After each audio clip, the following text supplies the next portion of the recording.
vous souhaiter joyeux Noël. Amen. Joyeux Noël à tout le monde. Amen.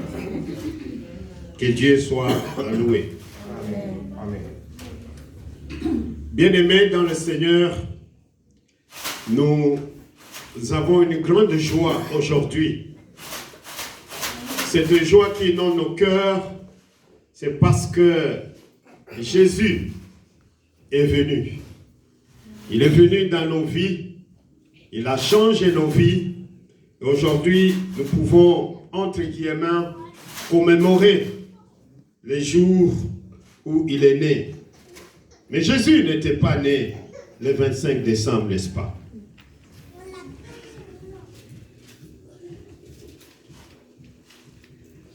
J'aimerais d'abord lire la parole de Dieu. Nous allons lire Matthieu. Si vous voulez bien, nous pouvons nous mettre debout pour le respect de la parole de Dieu. Matthieu, chapitre 1er, au verset 18. La Bible nous dit ceci. Voici de quelle manière arriva la naissance de Jésus-Christ. Marie, sa mère, était fiancée à Joseph. Or, avant qu'ils aient habité ensemble, elle se trouva enceinte par l'action du Saint-Esprit. Joseph, son fiancé, qui était un homme juste et qui ne voulait pas l'exposer au déshonneur, se proposa de rompre secrètement avec elle. Comme il y pensait, un ange du Seigneur lui apparut dans un rêve et dit, « Joseph, descendant de David, n'ayez pas peur de prendre Marie pour femme, car l'enfant qu'elle porte vient du Saint-Esprit. Elle mettra au monde un fils et tu lui donneras le nom de Jésus, car c'est lui qui sauvera son peuple de ses péchés. » Tout cela arriva afin que s'accomplisse ce que le Seigneur avait annoncé par les prophètes. La Vierge sera enceinte, elle mettra au monde un fils et on l'appellera Emmanuel. Ce qui signifie Dieu avec nous. Amen.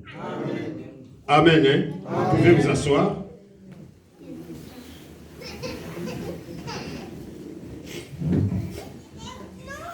Bien-aimés dans le Seigneur,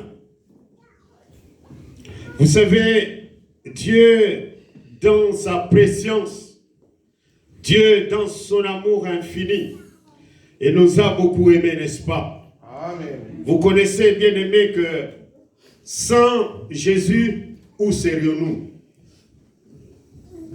Adam et Ève, bien-aimés dans le Seigneur, c'étaient nos représentants devant Dieu.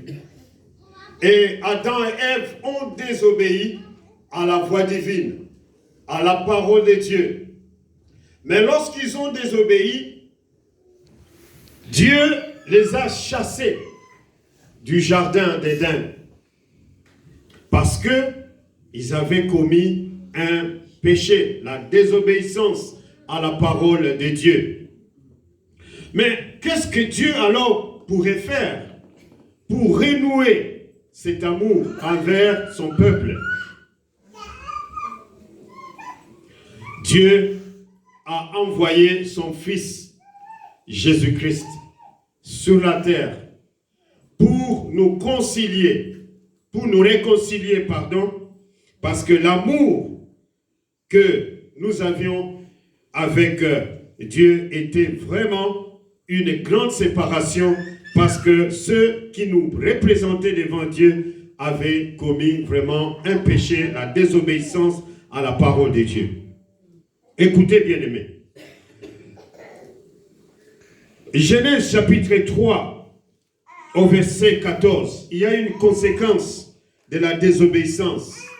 Dieu dit au serpent, « Puisque tu as fait cela, tu seras maudit entre tous les bétails et tous les animaux du champ.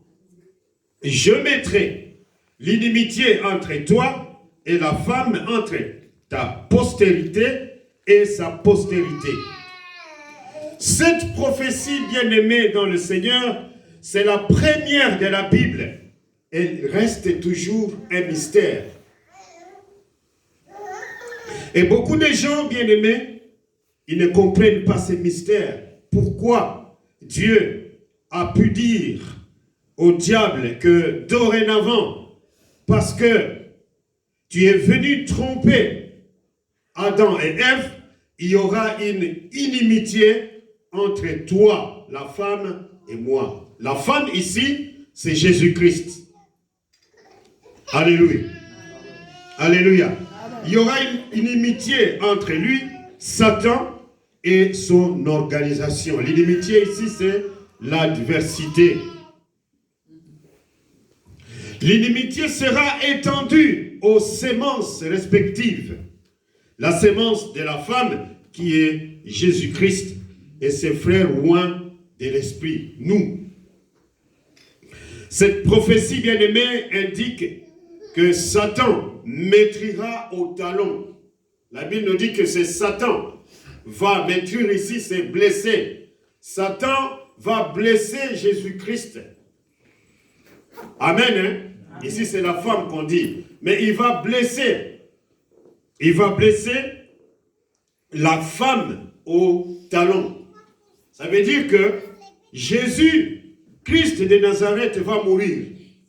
Mais il ne va pas rester longtemps dans les tombeaux. Le troisième jour, il va ressusciter. Est-ce que nous pouvons rendre gloire et remercier Dieu de son Fils qui n'est pas resté longtemps dans les tombeaux?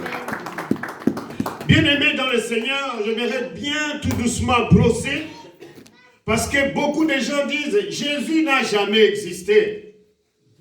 Les gens disent Jésus n'est pas Dieu. Les prophètes, ils ont prédit que Jésus est Dieu. Amen. Amen. Les prophètes ont parlé, David a parlé de Dieu, de Jésus-Christ de Nazareth. Alors si vous lisez Matthieu chapitre 1er et 2, c'est l'introduction. Et Ésaïe chapitre 7 verset 14 nous prédit déjà, Ésaïe, le grand prophète, il avait déjà aussi prédit